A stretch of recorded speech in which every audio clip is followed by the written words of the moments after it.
हाय और welcome back to channel once अगेन guys. आज है 16 फरवरी और आज है बसंत पंचमी। और बसंत पंचमी का दिन हरिद्वार वालों के लिए बहुत ही स्पेशल दिन होता है क्योंकि यहाँ आज उड़ती हैं पतंगे। और इस चीज का एक्साइटमेंट बचपन से अपने को भी बहुत जबरदस्त रहा है, बट अब थोड़ा टाइम चेंज हो चुका है, बड़े हो चुके हैं और काम पे जाना पड़ रहा है मुझे आज भी। लेकिन काम पे जाने से पहले दो चीजें मैं करके जाने वाला हूँ और वो ये हैं। एक तो बसंत पंचमी के दिन हम पहनते हैं पीले रंग का कपड़ा, तो गैस पहला काम कर लिया है, पीले रंग की कोट पहन ली है और जो कि सिंबल है आज बसंत पंचमी होने का। और दूसरी चीज है कि आज के दिन उड़ाते हैं बहुत सारी पतंगे। पूरे दिन उड़ाते थे पहले, बट पूरे दिन का टाइम आज है नहीं, लेकिन 10 से 15 मिनट के लिए मैं जरूर छत के ऊपर जाऊंगा। एक छोटा सा मोमेंट तो क्रिएट करना बनता ही है, तो फटाफट से छत पे चलते हैं, थोड़ी तो पतंगे उड़ाते हैं और उसके बाद निकलते हैं आज की राइड के ऊपर।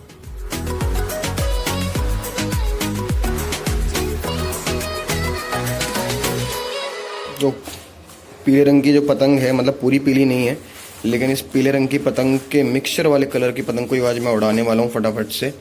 उसके अलावा वाइट वगैरह पतंग पड़ी हुई हैं, ये देखूंगा अगर दोपहर को जल्दी आ गया। आज कोशिश तो ये है कि जल्दी आने की, अगर आ गया तो फिर दोपहर को उड़ा लूंगा। फिलहाल दो पतंगे ले जाता हूँ ऊपर, टुक्कल टुक्कल सी। ये भी ठीक है, ये भी ठीक है, बाकी रखते हैं यहीं पर। छत पे चढ़ते ही पहली पतंग लूट ली मैंने, वो भी पीले रंग की, और छुट गई मेरे हाथ से। तो कैसे इस बसंत पंचमी पर पहली पतंग में कन्ने डाल रहा हूँ और अभी मेरे हाथ में एक पीले रंग की पतंग आई थी, उसमें डोर थी नहीं, मैं मोबाइल पे रिकॉर्डिंग करने के चक्कर में रह गया और पतंग हाथ से छूट गई।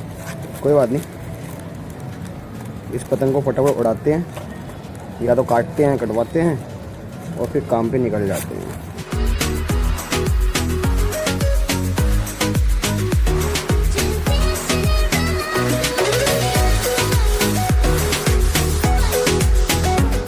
वो उड़ गई अपनी पतंग।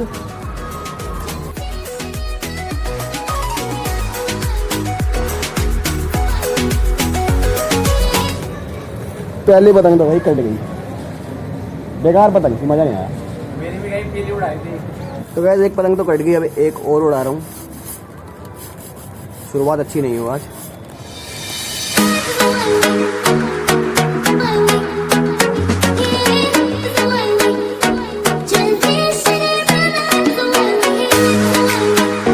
तो वैसे दो पतंगे उड़ाई, दोनों ही कट गई, लेकिन चलो कम से कम रीत तो पूरी हुई।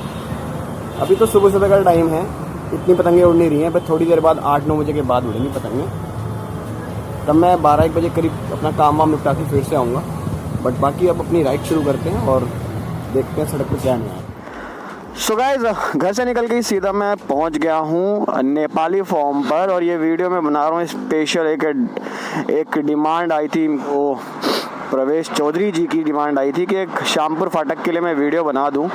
तो मैं इस समय खड़ा हूं एग्जैक्टली नेपाली फॉर्म के पास, जो पहले वाला ब्रिज है, और वो सामने है मेरे नेपाली फॉर्म वाला फ्लाईओवर। और सबसे बड़ा कंसर्न इस समय यहाँ से शुरू होता है, let start a journey and then मैं आपको बताऊंगा। तो द पॉइंट इज, अब आप आ रहे हैं दिल्ली से, हरिद्वार से, या कहीं से भी, और मोस्टली जो लोग ट्रैवलिंग करने के लिए आते हैं हरिद्वार ऋषिकेश, तो वो पहुंच जाएंगे नेपाली फॉर्म। नेपाली फॉर्म से एक रास्ता मुड़ जाता है देहरादून की तरफ, और ये रास्ता सीधा चला जाएगा ऋषिकेश की तरफ। अभी ये सामान्य ज्ञान का भी क्वेश्चन नहीं है, क्योंकि इतना कॉमन क्वेश्चन है कि इसका जवाब सबको मालूम है कि गर्मियों की छुट्टियों में या वेकेशंस के अंदर लोग हरिद्वार और ऋषिकेश घूमने आते हैं, यानी कि पहले हरिद्वार ऋषिकेश आते हैं। तो वो लोग नेपाली फॉर्म तक तो आएंगे मज़े से एकदम, लेकिन फिर वो इस नेपाली फॉर्म वाले फ्लाईओवर को क्रॉस करेंगे और मेरे साथ साथ चलते जाएंगे, इस शामपुर एरिया में पहुंच जाएंगे। तो चलिए हम भी चलते हैं और देखते हैं इस पर्टिकुलर एरिया की सबसे बड़ी जो प्रॉब्लम है।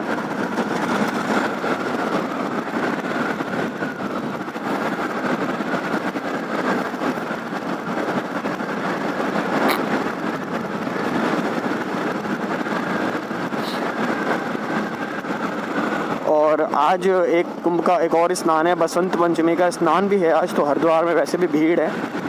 जो मैं आज देखते हुए आ रहा हूँ पीछे से। एनीवेज गाइस, ये मैं क्रॉस कर रहा हूँ इस समय जो शामपुर वाला एरिया है उसको।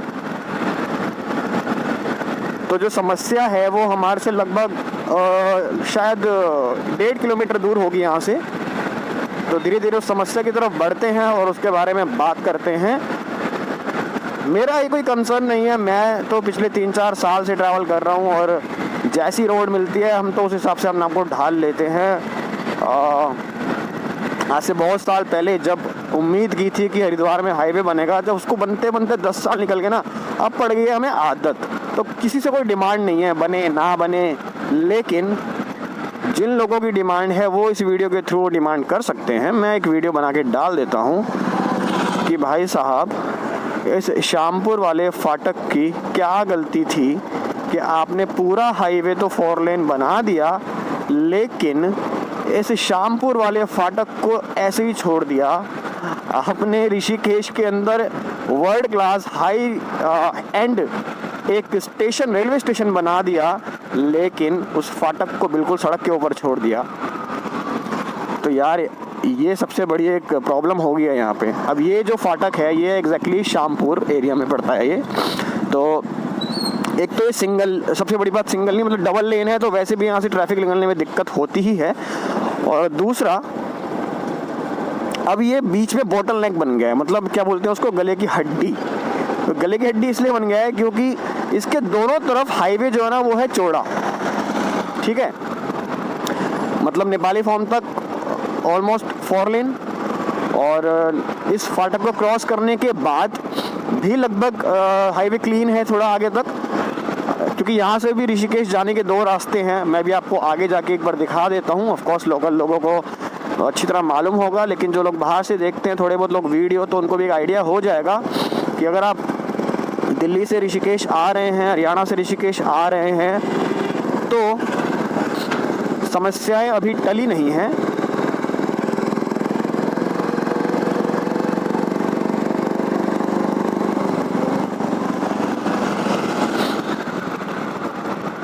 तो गाइस ये एग्जैक्टली मैं शामपुर वाला एरिया पूरा क्रॉस कर रहा हूँ, और अब यहाँ से आपको एक बोर्ड दिखेगा सामने, जहाँ पे मैं पढ़ के बता देता हूँ आपको क्या लिखा है।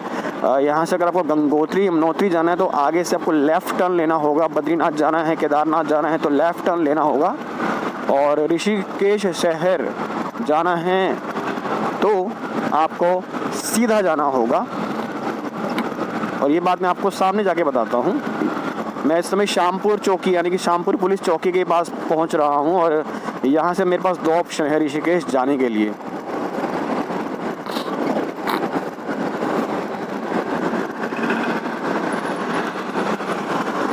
तो गाइज ये है 2 रास्ते ऋषिकेश जाने के। अब नॉर्मली मैं सीधा जाता हूँ, और आज मैं यहाँ से लेफ़्ट ले लेता हूँ आपको एक एरिया दिखाने के लिए। और यार पीछे ट्रैफिक आ गया था। तो वो जो इधर वाला रास्ता जा रहा है ना ऋषिकेश, वो काफ़ी आगे तक 4 लेन है, और लेकिन वो मेन शहर में से होकर निकलता है। हालांकि ये एक बाईपास माना जाता रहा है, बट अब यहाँ पर आबादी इतनी ज़्यादा हो गई है कि इसके जो दूसरे वाली रोड है जिसको मेन शहर आप बोलोगे ना, वो ज़्यादा खाली रहता है। और ये एरिया पड़ता है एक और फाटक। यहाँ पे देखो गाइस एक और फाटक आ गया। अब ये मेन बाईपास है, और रोड का साइज़ देख लो, ठीक है। मैं कोई कंप्लेंट नहीं कर रहा हूँ, ऑफ कोर्स ये गवर्नमेंट की नज़र में होगा, और किसी की नज़र में हो ना हो इतना मुझे मालूम है कि नितिन गडकरी जी की नज़र में ये ज़रूर होगा। क्योंकि ना एक बार मैंने नितिन गडकरी जी का इंटरव्यू सुन रहा था, तो ओ माय गॉड, तो ना मतलब उनको लिटरली यार I was like surprise to hear that thing from him कि उनको दिल्ली के स्पॉट्स मालूम थे कि ये धौला कुआं पे यहाँ जाम लगता है, तुम्हारे NH 58 में क्या बोलते हैं इस रोड पे यहाँ जाम लगता है। तो मैं कह रहा था भाई इस बंदे के तो टिप्स पे है कहाँ क्या काम होना है। तो आई एम श्योर कि इस हाईवे पे भी ये पर्टिकुलर एरिया उनकी लिस्ट में होगा और इस पर जल्दी काम किया जाएगा। बट जब तक नहीं किया जाता तो ये वाकई में एक ऐसा बॉटल नेक बन चुका है जिससे परेशानी तो बहुत ज़्यादा होने वाली है, और उस परेशानी का समाधान भी कोई नहीं है। क्योंकि जब जाम ज़्यादा लगेगा, जब ज़्यादा ट्रैवलिंग होगी, मतलब जब ज़्यादा लोग हरिद्वार ऋषिकेश की तरफ आएंगे, तो तो एक ही जगह पे इतनी देर का जाम लग जाएगा कि वो पूरे हाईवे की जो एन्जॉयमेंट है ना उसको बिगाड़ देगा। And as I always say कि एक अच्छी रोड आपका दिन बना देती है और एक ख़राब रोड आपका दिन पूरा का पूरा बिगाड़ देती है। तो अगर आप अच्छा फील करना चाहते हो तो आपको अच्छी सड़क चाहिए, और अगर आपको अपना मूड ख़राब करना हो तो आपको एक ख़राब रोड दे दो, पता नहीं आप किस से लड़ोगे झगड़ोगे उस सड़क पे ट्रैवलिंग करने की वजह से, क्योंकि आपका माइंड इतनी बुरी तरह डिस्टर्ब हो जाएगा ना, फिर आप हर छोटी छोटी वजह पे दूसरे लोगों से लड़ाई करोगे, पेशेंस नहीं रहता, एकदम से ना दिमाग ख़राब हो जाता है। तो ये पूरा ही एरिया आगे इसी रोड पे आगे रेलवे स्टेशन भी बना हुआ है नया, जो योग नगरी रेलवे स्टेशन है वो इसी रोड पे आगे बना हुआ है। और तो ट्रेन्स भी ऑफ कोर्स अब यहाँ से बढ़ जाएंगी और बढ़ चुकी होंगी। तो ये मैं कई बार लोगों से सुन चुका हूँ कि अब ट्रेन बढ़ने की वजह से फाटक अक्सर बंद रहा ही करेगा, और अगर वो ट्रेन बढ़ाते नहीं हैं तो फिर इतने बड़े स्टेशन को बनाने का फ़ायदा क्या होगा, तो ट्रेन तो बढ़ानी ही पड़ेंगी। तो ये है एग्जैक्टली ऋषिकेश का जो बाईपास। कभी ये जिसकी एक गाड़ी है, अगर वो भाई ये वीडियो को देखे, मैं इस गाड़ी को ना रोज़ देखता हूँ, कोई भी लक्ष्य बढ़ा नहीं, हारा वही जो लड़ा नहीं। भाई तुम्हारी गाड़ी देख के ना मैं रोज़ मोटिवेट हो जाता हूँ, क्योंकि जब भी मैं रोड से निकलता हूँ आपकी गाड़ियाँ यहाँ से जाती हुई मुझे दिखती हैं। और पहली बार मैंने शायद 1-2 महीने पहले इस गाड़ी को देखा था, और उस समय कोरोना के बाद कम से कम 8-9 महीने के बाद काम दोबारा स्टार्ट हुआ था।